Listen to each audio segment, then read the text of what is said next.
What if you could fast forward 10 years and peek at the tech that will redefine work, play, and even what it means to be human? Sounds like a sci fi plot twist, but for our guest, it's just another day at the office. One of the things I learned early on in my work, first as an inventor and then as a VC investor, is that you have to lead with need.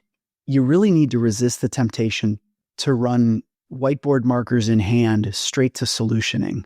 You need to take a breath and realize that issues come first. Problems worth solving, opportunities, itches in need of scratching. That was Mike Bechtel, chief futurist at Deloitte, adjunct professor at Notre Dame, and let's be honest, a real-life time traveler of ideas. Mike's job? Helping leaders anticipate and interpret emerging technology trends and guiding them through strategic decisions about the next big wave.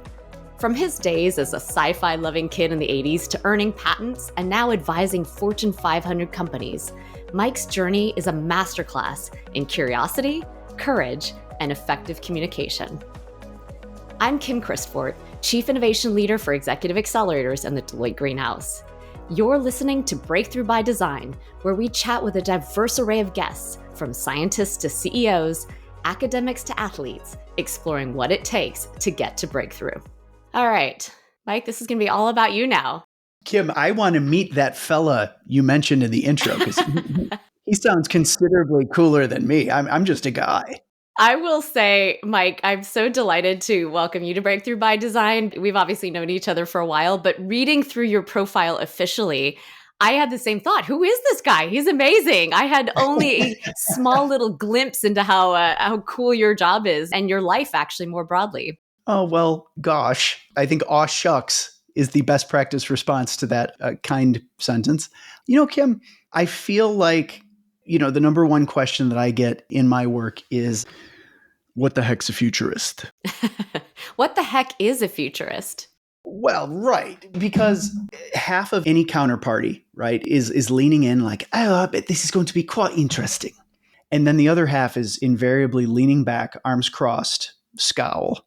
And they don't say it, but the expression is, I do believe this fella might be full of baloney. But Kim, futurist is really just a sizzly way to say sense maker, right? Like making sense of what's new and next. And the way you go about doing that, I had a client in New York City. She's like, that was a good talk. What, do you got a crystal ball or something? And I said, no. And she goes, is it a time machine? Is it a DeLorean? I hated to let her down, but I said, no, the way you zoom in on the future is you actually kind of zoom out on the present. There's this great geeky old quote, 1984, William Gibson. He says, future's already here, but it's not very evenly distributed. And I get geeky goosebumps every time I think about it because, it stands to reason there's stuff at NASA that would, blow minds in a mid-market insurance carrier. But take it from a geek turning geezer like me, that road goes both ways. I've seen stuff in property casualty insurance that blows minds in Silicon Valley. I've seen AI innovations that would melt your brain from none other than the Kingdom of Saudi Arabia Tourism Authority. And so I think, in short, what's a futurist? It's someone who dares to project what's coming by maybe having the intellectual promiscuity to look far and wide at what's happening today. I love that. And Mike, we are very excited to explore the past, present, and future with you, and actually to take this sense making and really dive into some of our breakthrough manifesto principles and specifically live with the problem.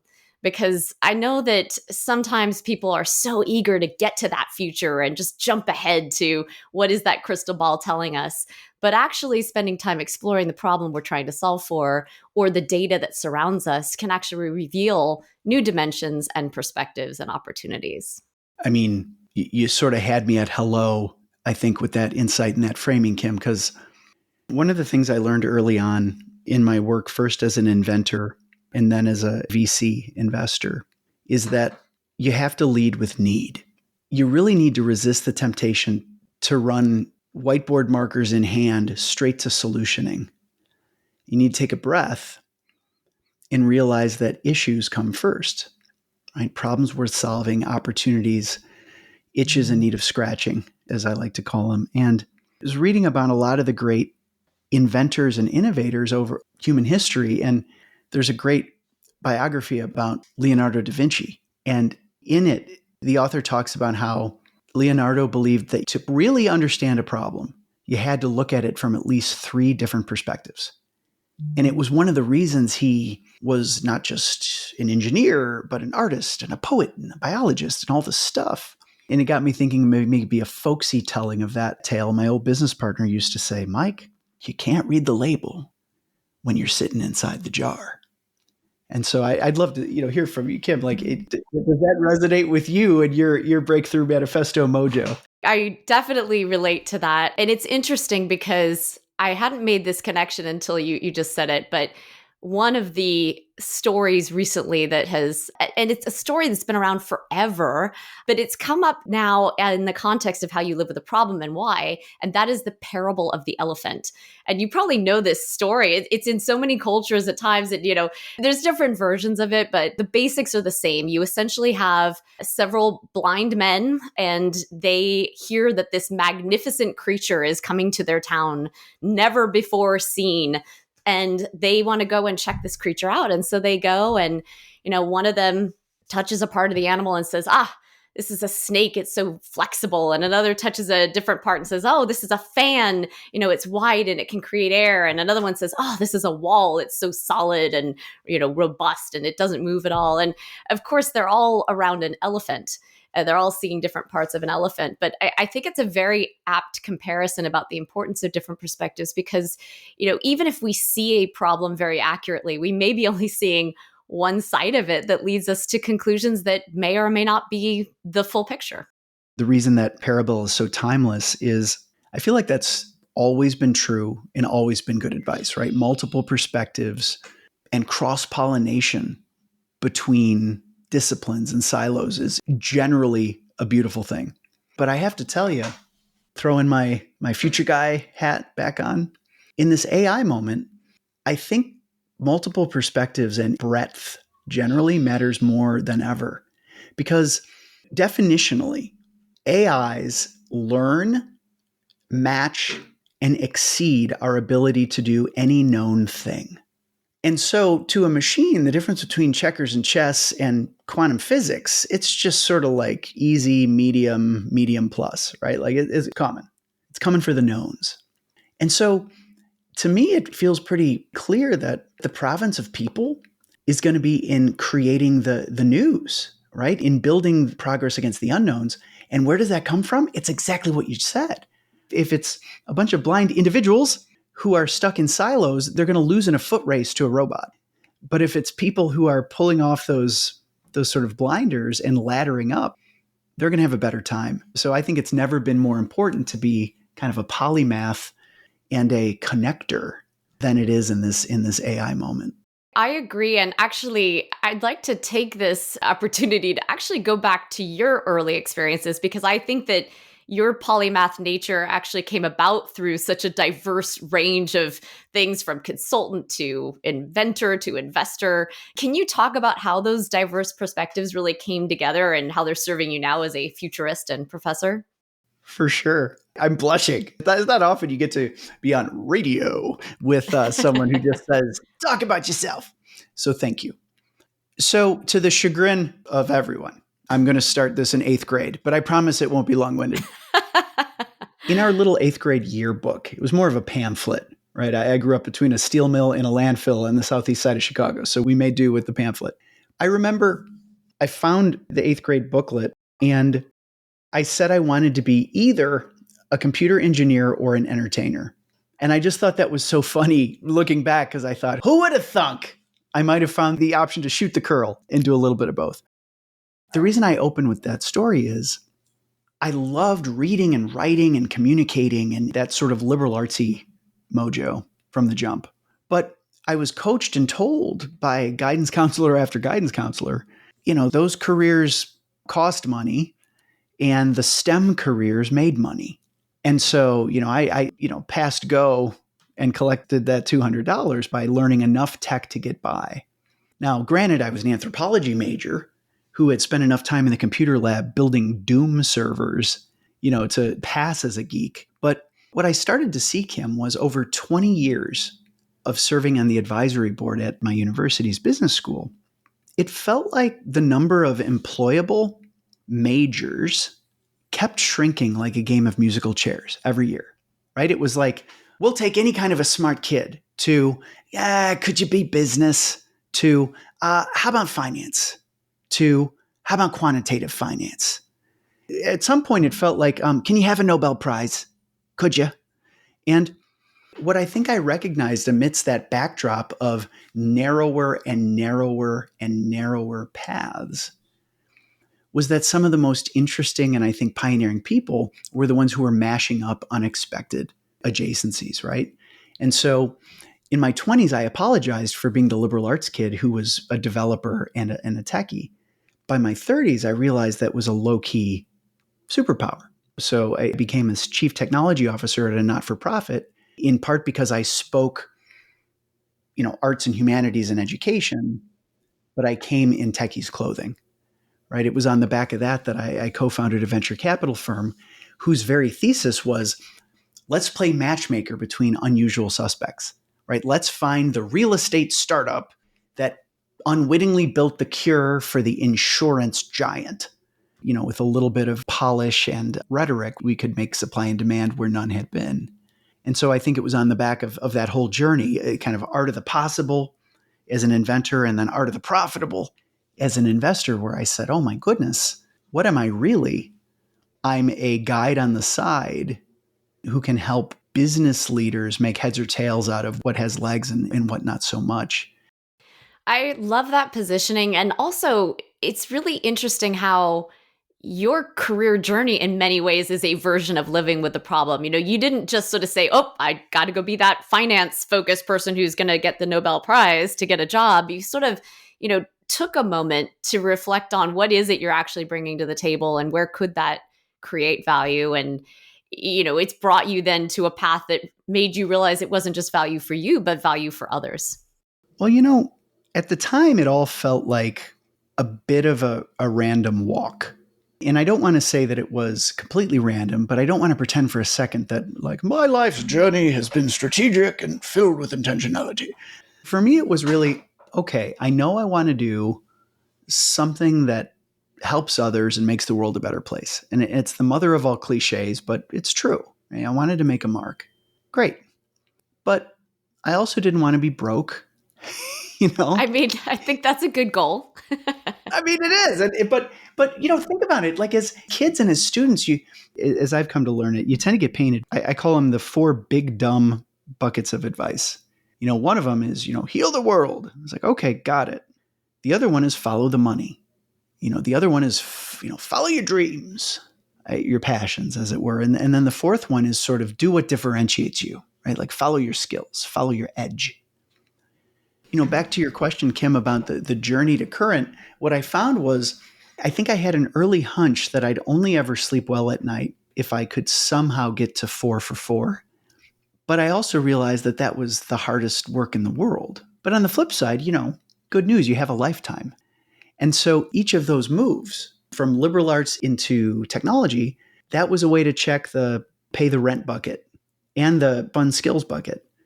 And then from there into working as a professional inventor and innovator, that itched more of the passion scratch, but maybe left a couple bucks on the table relative to the more traditional consulting folks. One of the other Breakthrough Manifesto principles is make a mess. Part of this process is trying different things and leaning into different aspects of what you're looking for. And that's why would live with the problem, you didn't need to know exactly your career journey from the beginning. In fact, you shouldn't. That's part of living with the problem. If you knew the path, it wouldn't really be a problem. Yeah. You're just in it for that moment, right? The fact that you don't know yet is why it's a problem, and you have to just sit there with it. And to your point, what you're describing, I've always liked the concept of ikigai, which is, finding that perfect balance of things that you love, but somebody will pay you for and there's a market for. And that is not always a constant in balance. It's something that you do have to sort of live with and struggle with and experiment with over time. Kim, I feel like I landed on a sort of accidental ikigai where pivot after pivot, I would either augment a couple of the buckets that were feeling too lean or add an altogether new one. I think to your point, by living in that mess and ensuring that I just kept swimming, right? Just keep swimming in the direction of my own North Star. One day, people start asking you for advice. And there's that classic feeling, right? When you're 16, you just presume you wake up on your 18th birthday and you're an adult and you're wise. And then you're 18, you're like, oh no, it's a trap. Just as adulthood is shades of gray, I think this professional self-actualization is similarly shades of gray, because one day, after not just one, but 5 and then 50 people are saying, like, what's your secret? How'd you get there? Chief Futurist, wow. You say, oh, wow. Yeah, huh. I guess it came from, embracing that mess. Like, be a little more supple and a little less calcified, and you'll find that you can maintain an open enough mind to use the wind like a sailor and not get blown over by every little thing. I like that guidance. And it actually is a very apt way of positioning somebody whose job it is to sail those winds of the future. I am curious because as the chief futurist, you're leading teams of researchers and data scientists and technologists and all these folks, and you are surrounded by things that could potentially become a narrative. It's all these little pops of data and signals happening out there.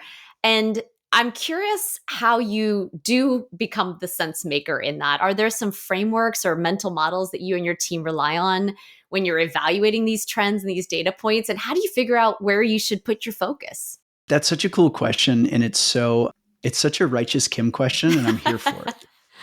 No, really, I'm grateful for that, because between the eggheadery at the front of our funnel and the jazz hands at the end of the funnel, wherein we tell said narratives, there's a lot of work to be done. Honestly, Kim, the biggest thing that I've seen, I give our team, and teams plural, all the credit in the world, because there's classic Edison, right? There's a lot of perspiration along with the inspiration. But I think part of it comes down to identifying the subset of the torrent of novelty that we're beat over the brow with every darn day, and figuring out what subset of this is really new versus which of these movies have we seen before. And then figuring out of that, what subset of that stuff really seems to lend itself to being a solution to real needs in the world. Back to your key principle of kind of starting with the problem, leading with the need. Because what you'll find is technologies that don't quite pass muster, they tend to be very supply side in nature. Like introducing an even shinier hammer. And you're like, well, but what's it good for? Like it'll out hammer any hammer. But you're like, but what if I don't have nails? She's like, oh, okay. Well, and so these solutions looking for problems, they don't tend to do that well. Used to have a client who used to say, you can't push a rope, which was his way of saying, like, you could have the coolest thing in the world, but people got to pull it. You can't push it to them. Well, on the flip side, consider something like AI.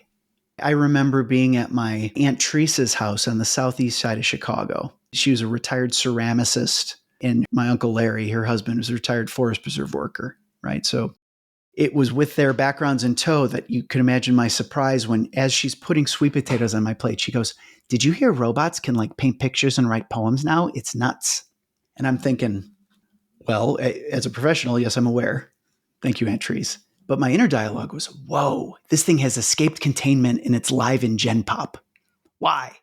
Because Aunt Therese, as an artist, could see the value of having the augmentation of her art. Uncle Larry, right, as a forest preserve worker, even he could imagine how he could use, right, algorithms and AIs to speed up his life. And so I think the work in the middle is having enough of a sense of demands socially, globally, politically, economically, to be able to connect the dot with the never-ending supply surge. Because without that, it's just a never-ending tool parade. And that's where I think so many techies get a bad rap. It seems also, though, in that funnel, you are perhaps advancing the ability for these things to have relevance in the human world. I think your AI example is a great one. I think a lot of people had heard about AI, and it was a bit of a robots are coming, robots are coming.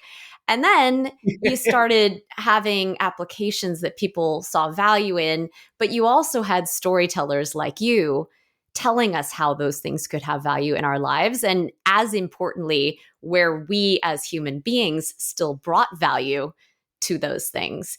Can you talk a little bit more about how you keep telling that story of how humans stay relevant and innovative in this time where we're more and more reliant on technology and AI? I mean, Kim, I wouldn't just say soapbox du jour, it's my soapbox du decade.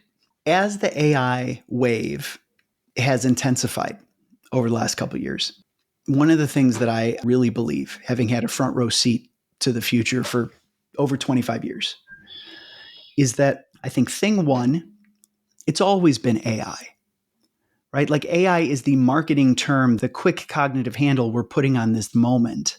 But the idea of machine intelligence ain't new.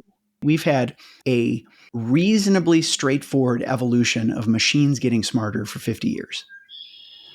When you look at the long lens, when you look at the 50-year, 100-year, 5,000-year frame, go back to the first written language, there was a time when calligraphy was an important and valued skill, and then it wasn't.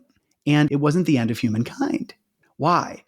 Because as the waterline rose past pretty writing, we found that our cycles were free for higher order pursuits. So we got to better writing, right? And as we got past better writing, we got into synthetic writing and thinkier thoughts and on and on and on. And so as you think about wrestling with the problem, every time we automate is a Trojan horse elevate. And to take that pause and say, whoa, for the first time in my business, I have somebody with free cycles who can think about what are the deeper problems, the more human problems worth solving. And better still, go redeploy him or her against those. And so AI is not only not a diet pill, it's rocket fuel for elevated ambitions. And I think some of our more pioneering clients are starting to figure that out. You're absolutely right, Mike. And it's fascinating too, because that shift from thinking of something as a threat to thinking of something as a whole new opportunity is that pivot moment that's at the heart of the Breakthrough Manifesto, actually. And part of that is breaking down some assumptions. That pivot, though, can be really hard for people. And it does take a different kind of mindset to be open, to be curious. Are there things that you do that help you and your teams to foster that kind of mindset so that you're able to dislodge from that traditional, oh, it's a net, downside in my life to this positive potential future? Even when you're up to speed on some of these concepts we're discussing, Kim, it doesn't mean it's not hard. One of my favorite quotes I heard this last year, and it stuck with me, is you're never in traffic, you are traffic. Right? And like it totally reframes my frustration when I'm on the highway. I'm like, wait a minute, I'm a small part of this problem. And so what are we doing to try to rise above, to try to stay ahead of that AI waterline, as our team calls it? I think thing one is realizing that we need to lose our obsession with activities and redirect that passion towards an obsession with outcomes. And better still, we call it North Stars, but the goal behind the goal behind the goal of those outcomes. And so let's say you're an organization that makes widgets, and then you hear that these AI folks have found a way to outwidget us. I mean, that's like the end of the movie. Like, well, existential dread, scene. Well, if that company says, no, we make widgets to improve human health. Okay. Well, when AI comes along and automates the widget making, you're able to say, okay, in what other ways might we improve human health? And we call that moment of stepping outside one's activities, we call that laddering up. And I think getting really, really simple and prescriptive, what we do on our team is almost like 6-year-olds. We incessantly ask each other why. So we're using this tool to create executive summaries of our meetings. Why? Because then we'll have executive summaries of our meetings. Why? Because then we could go back to them and refer to them later. Why? Well, because it turns out we're making promises to each other in our overscheduled days, but our follow-through rate's abysmal. And so going back to seeing what we're doing can help us make less false promises. Why? So we can focus on work that matters more and maybe even work less. And so I think, Kim, in short, this relentless willingness to back away from process and keep asking why, it might sound a little too simple, but I'm telling you, we're nowhere near it being overdone or even easily done. Well, I'm laughing because you said we're acting like 6-year-olds, but we actually use a technique like that in the Deloitte greenhouse. We call it the toddler challenge. So we gave it an even lower age bar, and it is powerful and it can be potentially annoying to people. We get that, but it's very effective. I'm here for it. Sign me up. Particularly in the early days of change when there's a lot of uncertainty, you're sort of in the midst of living that problem. It's really important to get a lot of ideas on the table quickly without shutting them down. And having a process like that gives you essentially permission to keep going in a line of thinking without having that skeptical side of us come in and really, stop the trajectory of thought, because it's important to have an executive summary. You shouldn't need to ask any more than that. When I was a VC, one of our primary investors was an innovation consultancy. I got to learn a lot about innovation management and theory. A lot of that informs my work as a college prof at Notre Dame. But that's all to say, there's that idea, like a bronze medal organization is afraid of failure, doesn't tolerate failure, and so needs to be told, elementary school truisms like, all ideas can be good ideas at this stage. And you're like, yes. I think the 201 there, and you sort of foreshadowed it really nicely, Kim. I think the 201 is all ideas are good ideas if they're in service of problems worth solving, of itches worth scratching, of real needs. And one of the most eye-opening things I ever saw was back when I was a CTO of an early childhood education not-for-profit. It's around 2010. When I joined, I saw we had an idea suggestion box. And that's healthy. I'd rather have one than not have one. But what we learned was that the likelihood of any of those ideas being within the sphere of influence and control of our technology team was practically nil. We replaced that thing with an issue box. We just called it the complaint box. It had another nickname that alliterates, but I can't say it on this show. And it was gold for two reasons. One, it was cathartic. We were giving people a chance to express their needs, right? All we asked was that they used a tripartite sentence statement. I, because, but, right? I want to log into our email from home because it can save me time on my commute, but the VPN won't let me. Okay. What we could do was, and prepare for 7th grade laughter, we could collect the buts because those were the tensions in need of resolution. And then we could redeploy those for brainstorming. And people across the organization were like, we could solve this with that. We could solve this with that. And all those ideas were good ideas because they were in service of a real need. That is a fantastic idea. In fact, I'm making a note to self to set up a virtual box immediately for gathering all of those. And it's funny because I think people often avoid getting that kind of, people just want to whine. They just want to, but it is not only useful in the individual examples, but it helps you identify those trends that you're talking about. So there's a whole collection of people who are struggling with a common issue. That's good to know, probably worth leaning in on versus, maybe somebody has a sad sandwich in a cafeteria and, it's a one-off thing. Amen. Totally agree. I want to pivot a little bit here, going back to you because I love the blush moments. So we're going to talk about you again. Uh-oh. But just in terms of how you manage this incredible schedule that I know you have, you are in very high demand. I think you do more than 100 keynote events a year. I also saw your amazing musical ability on YouTube. I was quite impressed with that. So somehow you're managing to, be on the road, be with clients, be doing music, and I'm sure spending time with your family. I'd love to just know more about how you live with that problem and actually balance all these things in your life. Well, this story starts in 2007. Actually 2006. I was rocking my, newborn Brady to sleep one night, and I see like a fire in the electrical outlet in his bedroom. And I freak out. And then I don't want to wake the baby though. It's like this competing parental instinct, like don't get burned and don't wake the kid. And I look over and I realize that the outlet's not on fire. It's something in my field of view. It's not the room, it's me. Like a movie montage where I'll save you 10 years of exposition. A series of medical tests resulted in me learning that I had multiple sclerosis. And Kim, the reason I bring this up is I didn't catch multiple sclerosis, right, when I was diagnosed. It put language to something that had always been part of me, or at least my adult life. And one of those things that had always been part of me was I realized that for medical reasons that are hard to explain completely, but I'll give you the Cliff's Notes. When you have MS, you tucker out more quickly.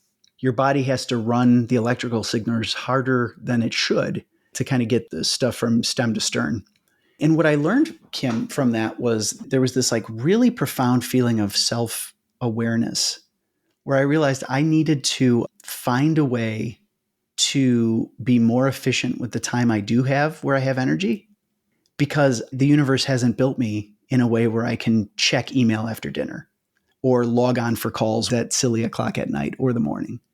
And so that sent me down this road, Kim, because that was the need, right? Back to embracing the mess. That was my mess and this was my need. How to be a reasonably high performer when I know I've only got about 8 hours and change a day to do it. And so what I realized was I needed a system. I got really practical and tactical with, okay, I need 3.5 hours a day for thoughtful, deep think solo work. I no more than 3.5 hours a day for collaborative jibber jabber work. Every time I'm on an airplane and doing stuff like that, I need to offset it with health and wellness and workout time and all that.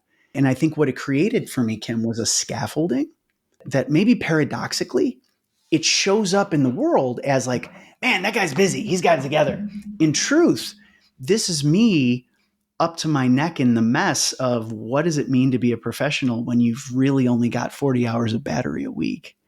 Because I burn briefly, I make sure that time burns a little extra brightly. But it's an incredible story and great inspiration, actually, to seek a forcing function for yourself. So you had it put upon you. You made a structure and a framework that worked for you, but there's no reason others couldn't take inspiration from that and manage your day in a way that lets you spend it doing the things that are most important. That's it. I love your use of the word forcing function.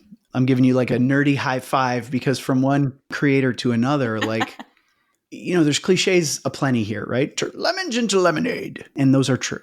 But innovation loves constraints. And that design constraint for me of, okay, bucko, be the best you can be with really hard guardrails around time and energy. I was like, whew, well, that takes a good 80% of the mess off the table.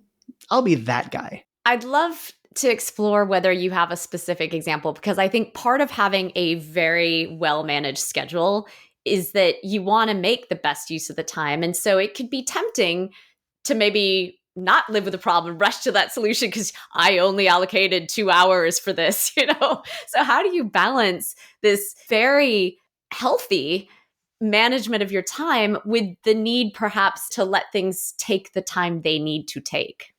So for starters, I have made a recurring appointment in my calendar that runs from 5 p.m. my time, Central Time, to 8 a.m. Central Time every day for the next 50 years. It's just called life. And does that mean that I won't ever work late? Like, no, of course not. The second thing I do is from about 8 to about 8:30, I have a 30-minute window that it's just called strategy and prioritization. Because one of the things that I've learned, Kim, for me, and again, I don't pretend this is some galactic truth anybody else needs to hew to, but for me, if I go to email right away, I become a reactive servant to other people's urgencies. And the likelihood of that overlapping with my priorities is pretty low. And so I try not to get to email until after then. I have a 90-minute set of beautiful, beautiful white space that's open for meetings, right? That's the Oklahoma gold rush, right? That's the land rush. And so little heuristics like that, which have sort of evolved over the last 15 years, end up in a day where I think what I strive for is this balance between what I call making promises and keeping promises.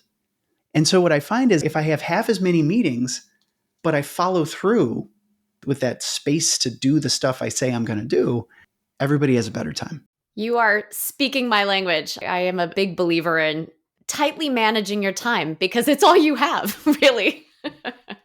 There's an entrepreneur by the name of Jason Fried. He's always calling things into question that other people take as orthodoxy. But I'll never forget about 10 years ago, I read one of his articles. It was simply titled, "Wait, comma, other people can steal your time?" ? And granted, he's coming from entrepreneur land, where the idea of a enterprise shared calendar was Martian to him. But because he was filled with so much autonomy and agency and solopreneur mojo, he just couldn't conceive of it. He's like, but you're a grown-up. They can't do that to you on a Tuesday. And it really hit me in a place. It hit me right in the feels because, Kim, I was just like, yeah. So my compromise is, there's about 4 hours a day where you can do that to me, but not the rest. Not the rest. You got to draw the lines, got to draw them somewhere. Well, Mike, listening to you, I'm sure our listeners have probably remarked on the unique way you turn a phrase and your storytelling ability. And I do think it's one of the superpowers you have to take very complex ideas and translate that into something that's accessible and very human. I'd love to understand more about how you go through that process of taking these complex things and making them relatable and dramatic. Right. There is something to be said for, appropriately seasoning a narrative with drama, right? Well, you mentioned jazz hands earlier. I think this is the jazz hands portion of the right. Agenda. We've checked the box on steak. Sizzle time. Let's go. One of the things that I think I've always lived with experientially is the behavioral chasm between the theater kids and the math club. Because as one of the few, the proud, the dual citizens, it occurred to me that engineers, financiers, anyone who butters their bread with precision and fact and not persuasion and jazz hands, not only do they resist, call it narrative flair, but they sometimes perceive it as disingenuous and the enemy. There's that old line on the flip side, like on the far extreme. Imagine the most dubious persuasive storyteller they'll use that famous line like, never let truth get in the way of a good story, right? And you're like, never take advice from that person. But what I would tell you is both extremes are wrong. I think the highest performers that I've come to admire in my career are the people who can braid information with inspiration and who can sort of marry up the really heady intellectual stuff with the really visceral lived experience, shared experience stuff. And so what I think I shoot for, and Kim, I've never really been asked it quite this directly. So watch me create new neural pathways in real time. As I'm putting together a message, I'm imagining characters from each archetype in the room at the same time. And I know I'll never fully charm, right, Dr. Sirius on the left, and I'll never fully deliver the quantum mechanical equation to his antithesis on the right. But my goal going into it is something for everyone. Because there's that old trope, right? You can't please all the people all the time. But what I've found is if you can engage a single counterparty or 5 people or 50 people or 5,000 people with a balanced plate, something for everyone. And, by the way, do so with just a little bit of self-deprecation. But I think a little bit of that balanced plate cut with a titch of self-deprecation, people come away from that thinking, he was there for us, not for him. She was there for our purposes, not for her self-aggrandizement. And I think that demonstration, no matter how explicit or just implied, of here to meet you where you are, makes all the difference. That also just comes across as so much more authentic. You're a true human being and you're going to joke about yourself, but you're going to make it around them. I think it's fascinating to your words, something for everyone, because as you know, I'm a huge believer in business chemistry. That's our working style system. Everybody has something different that they're looking for. In a business chemistry lens on this, we are very much trying to recognize that different people need different things, just like you did. This guy's going to need data. That guy's going to need proof. This person's going to need to be entertained. But if we don't have a foundation that will appeal to all of them on a deeply human level, the rest doesn't even matter. We sort of lost permission to even get there in the first place. And so, this idea of what is that common ground, and coming back to that common ground is going to be that they're human beings. They want to see you as a real person who is humble and able to share. And you're going to talk to them in a way that storytellers for generations have talked to human beings, which is in words that are real words and not these, acronyms and blown up language that we've managed to invent over the centuries. There's this old trope that if you really want to understand something, try to teach it. I used to think that was noble, but I don't know that I really got it until I found myself in my current role as effectively like a sort of science communicator sorts. But the bronze medal communicator can't handle complexity, and so they don't. What I tend to find is that silver medal communicators, they relish in their command of the complex. They will jargon your face off, and they will go all in on, frequency hopping spread spectrum analysis framework. You're like, okay, we get it, lady. You're super smart. Yeah, you went to college twice. The gold medal communicator receives that and then dares to simplify and humanize. And so think about it. Your favorite people we've ever worked with, they extract simplicity from the jaws of complexity. The people we'd rather not be stuck in airports with are the people who find a way to extract complexity from simplicity. And that plain language is almost always best. I love that. And I wish I could quickly query a Gen AI tool to have the most complex response to what you just said in non-human language. Sadly, I've been training myself on the human side, so that's harder. Just when in doubt, just remember frequency hopping spread spectrum analysis. That'll stagger everybody. Frequency hopping spread spectrum analysis. Okay. I'm also one of those dual citizens. I was science and theater and arts. And so I appreciate a good scientific turn of phrase when it fits. Here's our startup idea. Are you ready, Kim? I'm so ready. All right. What Lin-Manuel did for politics and hip hop, we're going to do for science and some other genre. We're going to make a best-selling show that's about science as a musical. I think we have it in us. Hey, I'm for it. You're obviously a singer, you play guitar. I'm a vocalist, so we've got the start of a band. We could do this. Leave it in the comments, folks. Tell us what this play is all about. Exactly. Put in your suggestions. It won't quite be the B box, but a different kind of box that we're looking for input on. I love it. So, Mike, we have covered a lot of ground today. You've talked about the importance of diverse perspectives, having this orientation around needs as a way of living with the problem, because you really know what needs you're solving for then, being able to tolerate the mess on that journey, and the unique role you actually play as a chief futurist of translating all of this data, all of this input into something that has meaning, has direction, and maybe a little jazz hands to the narration around that. The point about being a human and communicating like a human, and of course, managing and owning your time. It is yours to own. It is. And yeah, we have covered a lot. That was... Well, I don't want to stop yet, because I have one more fun thing that I would love your reaction to. Because you are a chief futurist and deal so much with technology, this discussion would not be complete without actually having our Gen AI assistant take part in the conversation. So we did ask our assistant, Sidekick, to come up with a few closing questions for you. I have to say the team tried several different prompts, but ultimately we went with the following. Based on what you know about Mike Bechtel from publicly available information, generate rapid fire closing questions we could ask that bring levity and humor to the end of the podcast, but are still relevant to Mike and leverage what you know about his background. So are you ready? All right, bring it, bot. Here we go. Question 1. One tech buzzword must be banished to the island of misfit jargon. Metaverse, synergy, or digital transformation? Which one do you exile and why? I think digital transformation. Okay, why? Because synergy is already banished for business buzzwords, so it would just be a double banish. It's kind of zombie though. We keep banishing it and it keeps rising back from the dead zone. Metaverse, hot take. I believe the twin terms of metaverse and blockchain, they're both going to be coming back in a meaningful way.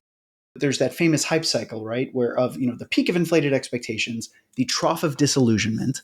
Blockchain and metaverse have been there for the last 18 months, but virtual worlds and decentralized truth and trust, they're both coming back. So I'm going to keep that one.